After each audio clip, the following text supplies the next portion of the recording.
नांदेडमध्ये नुकसानीचा धक्का बसला आणि पिता पुत्राचा मृत्यू झाला। गळफास घेत मुलानं मृत्यूला कवटाळलं तर मुलाच्या मृत्यूच्या धक्क्यानं पित्यानं देखील आपले प्राण सोडलेले आहेत। नांदेड जिल्ह्यात अतिवृष्टीचा तडाखा सध्या पाहायला मिळतोय आणि आपल्या उभ्या पिकाचं नुकसान झाल्यानं एका 48 वर्षीय शेतकऱ्यानं गळफास घेत आत्महत्या केली। नुकसान सहन न झाल्यानं या शेतकऱ्यानं झाडाला गळफास घेत जीवन यात्रा संपवली। दरम्यान आत्महत्या केलेल्या शेतकऱ्याच्या वडिलांना ही घटना समजताच अवघ्या 12 तासांमध्ये त्यांनीही आपले प्राण सोडलेले आहे। जिल्ह्यातील अर्धापूर तालुक्यातील कोंढा गावात ही घटना घडली, त्यामुळे परिसरामध्ये सध्या हळहळ व्यक्त केली जाते।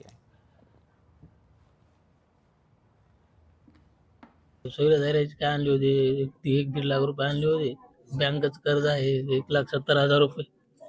ते कर्ज भावाच्या तब्येतीमुळे ते लागलेलं कर्ज, सोयाबीनला शेताकडे जात गेले तर सोयाबीन मोड फुटले होते आणि माग ते याचं बचत गटाचे याचं कर्ज उचलून गाय आणली होती 30-35 माग। आता 4-5 दिवसाखाली ती मेली, तिला शेती पुरलं त्याच्यामुळे ते जोडलंही टेन्शन घेऊ लागले। 8-10 दिवसाला काय भाकर बी खाय ना घरी त्याच्यामुळे बँकेच्या नोटिसा वरच्यावर येऊ लागल्या। बाबाचं आजारपण होतं आणि करणारा माणूस एकटाच होता आणि ह्या पुरामुळे सततच्या यादी पूर आलाय।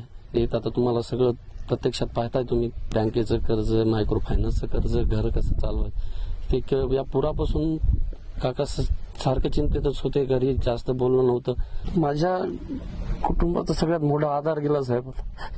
माझा चुलता गेला, काल माझा बाबा गेला, त्यामुळे आता आमच्यावर जी परिस्थिती आलेली आहे ती अत्यंत भयानक झाली। बघा, मला असं स्वप्नातही विचार करू नये की ही परिस्थिती कोणावर यावी।